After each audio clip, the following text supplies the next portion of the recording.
And we're back. Howdy y'all, this is Ethan Bonreal, back at it again, giving you that gay shit you love while playing another round of Risk of Rain. So this time around we're going to jump into a Monsoon Mode run as the Commando, because my last run was a little bit wimpy. I didn't get as far as I wanted to, which really is a shame, because this is such a fun game to commentate over, which is why I'm doing it again. But if you need a refresher, Risk of Rain is a game where you engage in the traditional gay pastime of murdering aliens and taking their loot in order to progress further. And that's basically what the entire plot is. You know, we crash land on this planet, these aliens don't like us, we don't like them, but they have loot inside of their organs, so we're gonna go ahead and relieve them of that so that we can make our way off this hellhole. Sound legit? Thumbs up. But, let's see. I'm not sure how things are going to go this run. I actually really don't like getting this place as the first level, just because it's so big, and it ends up wasting a lot of time to explore this area to get to the teleporter that moves you on to the next segment. But, at the same time, this is actually very fun to play on multiplayer if you can spread out and play with other folks. Especially if you have a little squad of homosexuals to play with. It's always neat seeing on Reddit when people are talking about playing video games with their other gay friends, because that's something I enjoy a lot. Although I only play certain types of games with other people that I meet randomly on the internet. Otherwise, it has to be people that I observe for a while. And my reason for this is that I really hate interacting with people who are chronic fucking nerd ragers, and this might be really relatable if you play League of Legends with gays, or you basically play League of Legends as a gay date with someone, where, oh my god, if a guy messages me on Grindr, actually, fake news, let me rewind that. If I message a guy first on Grindr, and then he says he plays League, and he asks to play with me, that's generally cue record scratch for me, because it's okay, you play League, but are you a rager? Are you are you gonna be toxic when we play? Because that really just kills the mood, because it's sometimes I'll just be plotting on that thing and just being man, I can't wait to get this dude's ass on my face, and then I find out he's a feeder or a raging support main, and then I'm damn, dude, you're gonna have an ass that big and just have such a nasty personality, or just really just feed the shit out of your lane while complaining the whole time. It's not a good look for you. But at the same time, I mean, I understand it. It's just we're just not gonna interact in that context. I would rather not see someone nerd rage at all, and just get to know them in another capacity. But I think I'm pretty good at not nerd raging, or just raging in general, although I can be pretty mean and sharp with my words, but it usually it's my standard gay defense mechanism, where if someone says shit to me that's real dumb and banal, or real garbage and trash, or just unnecessary, I will just usually retort back very sharply. Especially if that person's fucking bad, because I can't deal with that shit. I really hate when I'm playing an online game and someone who's feeding out of their mind starts telling me how to play. I can't deal, mom. I really don't need advice from someone who can barely struggle to keep themselves alive or play their own character. But regardless, you know, that's just my look. I actually find that that's actually pretty common with the other gay people I know who play video games, is that they tend to, I don't want to say be petty nerds, but, you know, they just don't, they either don't let people talk shit to them at all, or they're just really, I don't want to say submissive, but, they either just avoid talking to people in that context, or, the second someone says shit to them, they're ready to retort, which is honestly fashion, because, that's basically what I'm like, for the most part. Although, I think as I've gotten older, I'm a little bit less willing to scrap with folks over stupid shit. And I'm usually just shut up nerd, and I mute them. Which is honestly that, if you need some good gaming advice, if you play Overwatch, just mute people if they're being annoying. Because if you spend your time mentally trying to combat the stupid shit people say, it's taking energy away from your micro. Well, this is really unfortunate. The teleporter isn't over here, which means we have to do a long-ass walk to the exact opposite side of the fucking map, which I probably should have visited first, but usually, in my experience, the teleporter ends up being on that ledge over there. And the reason I'm ignoring these alien friends is because, well, I'm trying to get there as fast as fucking possible, because I'm ready to be on the next stage already. I'm also pretty low, and need to be really careful here. You're most vulnerable in a Risk of Rain run at the very beginning and at the very middle. You thought I was going to say end, huh? Well, actually, I forgot what I was talking about for a second. But the very middle of the game. The end, usually if you get to the last level, it's pretty hard for you to die, because you have basically an entire armory in your pocket. But what else? Let's see. You know, part of the reason I really like this game is that even when you have bad item draws, one of the things that kind of makes it still playable is that if you improve with your movement on this game and you get good at kiting, you can still progress even if you get shitty item draws in the beginning.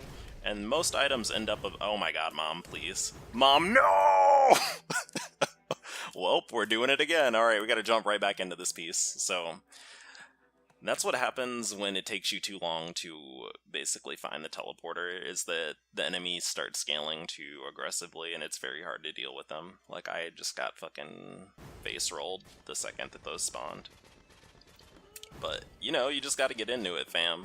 But like I was saying, if you get good at kiting, this game gets a lot easier even if you do get bad item rolls.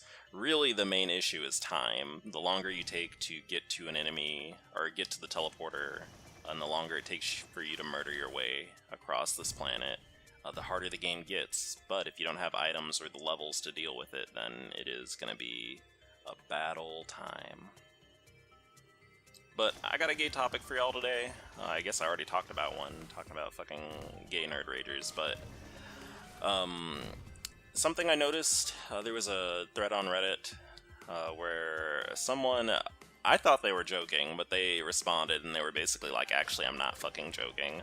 Where they were basically listing off all these qualities in guys that they wanted, and I felt that those qualities were very unrealistic. And,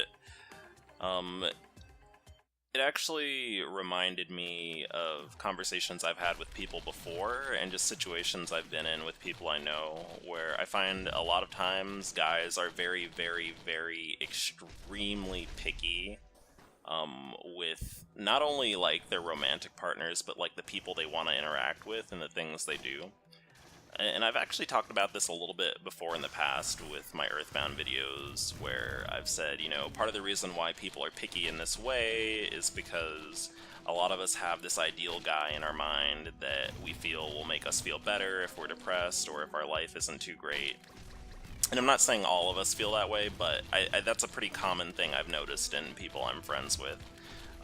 Because I have been friends with people who are literally like, if I can't date a guy with like a 12-inch dong who's a jock, there's no point in me being alive, basically, because what the fuck is the fucking point of being gay if I can't be with someone hot? And I'm, you know, personally I feel like that's a little bit unnecessarily dramatic, but, you know, what do I know? I'm just Ethan Bonreal, and I'm just here playing my video games and murdering these aliens, but I will say that I think that's, again, that's a pretty common gay thing in my experience. A lot of guys just are really, really picky over stuff like that. And I don't want to say that's actually a personality flaw, because that's the opposite of my mode of thinking. I don't think that's a personality flaw at all. I think it's just a circumstance of the conditions that a lot of us live in, you know? A lot of us really think that the only thing that's going to save us from existential dread is to find a guy with some big ol' well, maybe bar titties, and usually just a really big dong, because nothing fixes the hole in your life like some good dick, honestly, and I will say that very honestly. It does help a little bit, but at the same time, you know, that's not the end-all and be-all, and you lose out on a lot of opportunities when you are like that. You know, that's something I really struggle to depart on other people, is that when you're really picky like that, what you're losing out on is other opportunities to have people not, and I don't even mean like as romantic partners, but just people in your life in general. Because when you're so obsessed with thinking about how much your life sucks because you can't be with like a certain type of guy, it it makes you appreciate the things you do have a lot less, and it also, I think it can also make you a little bit bitter. And I've met a lot of people like that, and it's made me sad. I don't think they're bad people for feeling that way, but I do think that in a lot of cases they set themselves up for being kind of miserable. Because it's like, you know, you could have been making gay friends who can help you through these feelings, but instead you're refusing to interact with any other gay person who you basically don't want to fuck, dude, and that's no good. But this is our first time seeing this level, so this is the fungal cave, I think. I forgot what the hell it's called. Those mushrooms explode when they die, and then also they can shoot out spores, and the spores actually used to do a lot of fucking damage. Now it's a lot more reasonable to actually just walk through it and face tank the damage, but if you're playing melee, those things can actually be a really big problem, especially if a lot of them are stacked on top of each other. Let's see. I wish there was a map screen in this game, but that also kind of defeats the spirit of how this works, because we're supposed to be exploring. There we go. But other than that, I don't know. I think that's actually been a major point of growth for me, is learning to be a lot more flexible. You know, when I was younger, when I allowed myself to daydream about stuff like love, I think I saw myself with someone who was like really, not to be corny, but basically just like a masculine jock or something, or a guy who was really just more assertive, because I was really insecure. And you know, there's this quote in Bleach, I won't spoil it, but they're talking about how well, I mean, they're talking about basically how hollows follow this one character because he doesn't feel fear, and that as beings born of fear, they're naturally just very enamored and awed by people who don't experience fear. And that's how I feel as a gay person sometimes, because a lot of my life has been, you know, really painted by basically just feeling very insecure and feeling like people wouldn't like me, and just basically just being very afraid of social situations, because I got real bad ultra gay social anxiety deluxe 420. And so seeing straight guys who just have like absolutely no social anxiety and they're really confident, that's really awe-inspiring when your whole life is basically run by fear, at least as a kid. But now I actually find gayness really fucking attractive. I really enjoy it. And it's something that I've talked about before, but it's also something that's like really hard. I might die, Mom. This is a very hard boss for me to have with having these few items. And I don't have any fucking healing. Oh my god! I don't have any fucking healing items. This is gonna be a little bit rough. I think we're gonna die. I think we're gonna die. Oh no! Oh my god. Well, shit, dude. Okay, well, we're jumping right back in this piece. Let's do it. That's the nature of this kind of game. So, I think what I'm gonna do, actually, is probably... I'm gonna grind... We're gonna try grinding to the second, maybe the third level of difficulty, and seeing how many items I get. What I'm probably... Or actually, what I probably should be doing, and if I was paying better attention and I was solo playing, I would be playing this way, is actually just waiting until I get certain items to move on, because you really need like some sort of either healing item or an item that just massively increases your damage early on in order to reasonably progress. Because you need to either be able to kill things so quickly that they don't murder you to death, or you alternatively need to be able to not get killed in one hit, like I almost did there. Although I wasn't even really at full health when that boss spawned, but it was a little bit too much for me. Alright. Also, I really love these crab enemies, they're very cute to me. The crabs are essentially actually just a palette swap of the golem enemies that we saw on the other stage. They have the exact same attack pattern, they're just a little bit wider. The crabs do have something unique about them though, is that they can actually scuttle across gaps like this without falling down, while the golems just kind of stay in place. Get out of here. There we go.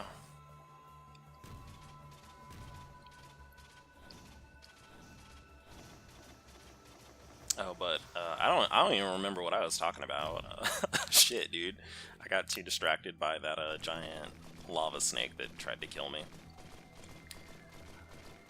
Oh, but you know, I imagined myself with a specific type of person, and eventually I learned to find gayness attractive, because it's just like, when you build up experiences with people, instead of just operating on the idea of something, you realize, or at least for me, it expands my attraction.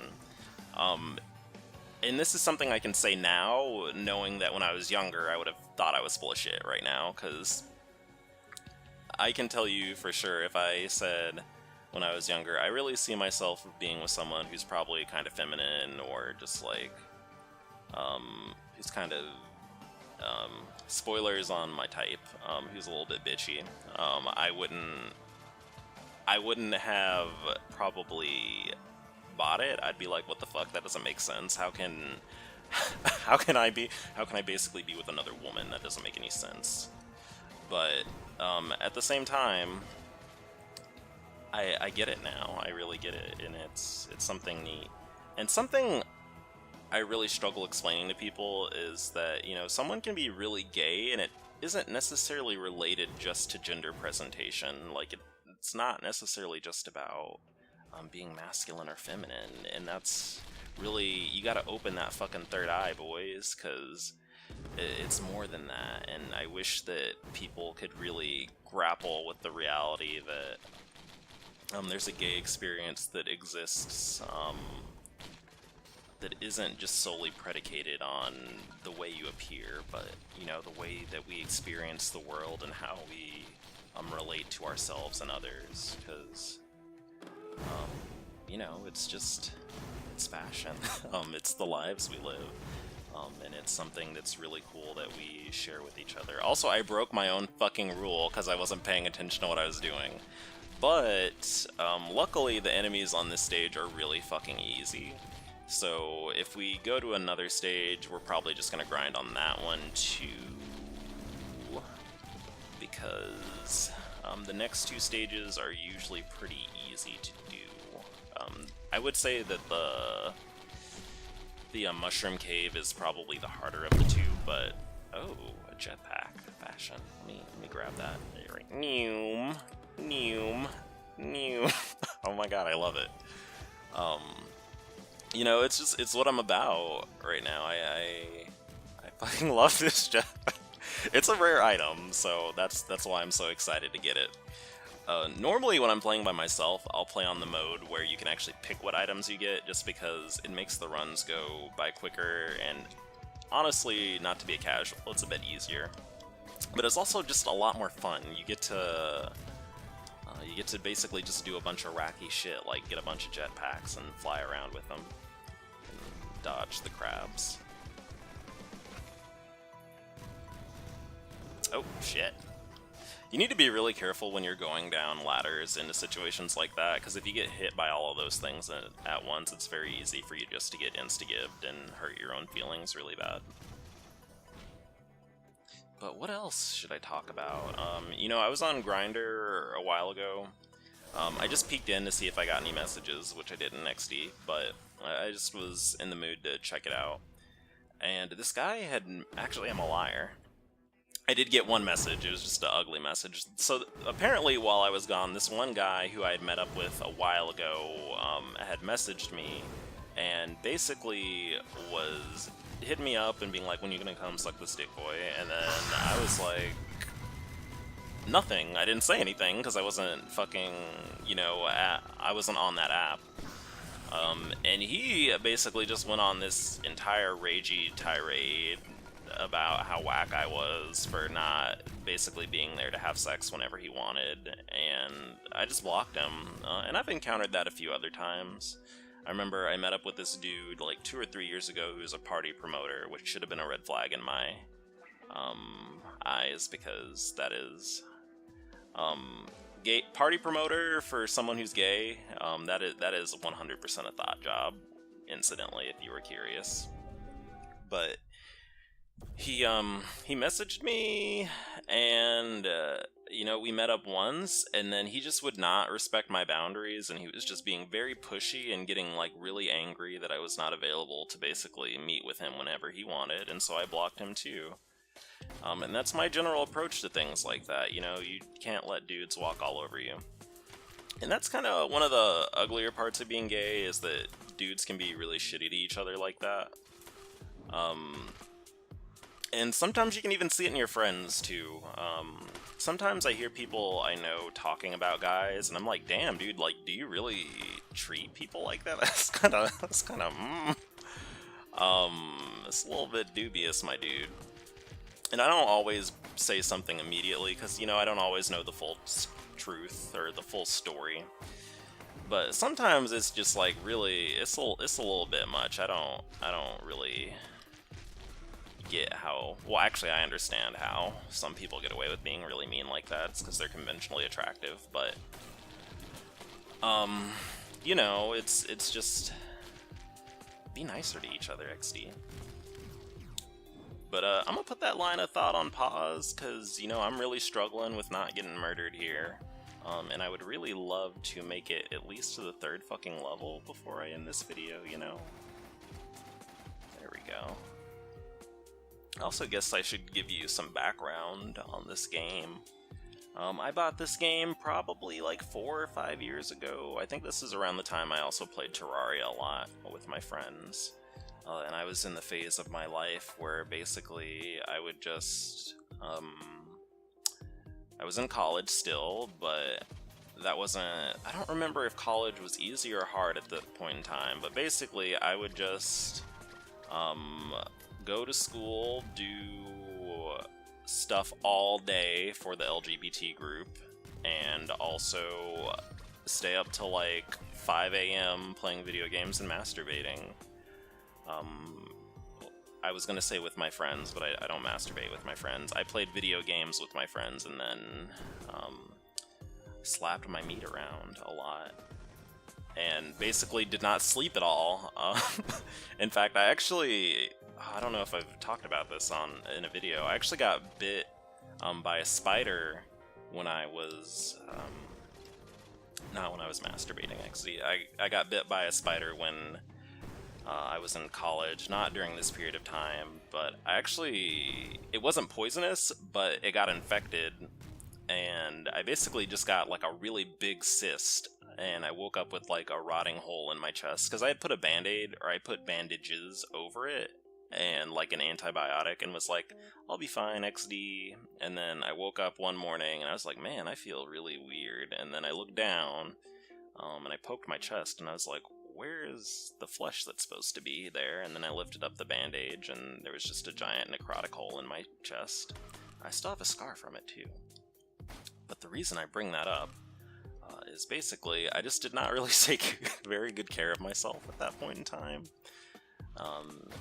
I was gay and depressed and horny, and oh my god, please don't murder me, Mom. Please, please. I'm really struggling here. Oh no. Oh no. Oh no. Jetpack, help me. Ah. We're going as fast as we can, Jetpack, please. Alright, I forgot, can this teleport up and down? No, it can't. That's fine. I'm just really praying for an item drop. This is why I should have Grount on the first stage more. Shit. Well, I'm dead, Mom. Got jelly rolled. Well, I'm gonna put this video up, even though this is definitely 100%, garbage deluxe, but I feel like I had some good combos here. I hope I was entertaining. I hope you enjoyed this. My next video will definitely be my Q&A video. I'll probably do it to the tune of Earthbound or something, I don't know, but we'll see. In the meantime, if you have any questions for me, feel free to leave a comment. If you related to any shit I talked about, leave a double ultra comment in deluxe, please consider it. I love to hear what y'all think. And, I don't know, I'm Ethan Bonreal and I'm gone. Goodbye.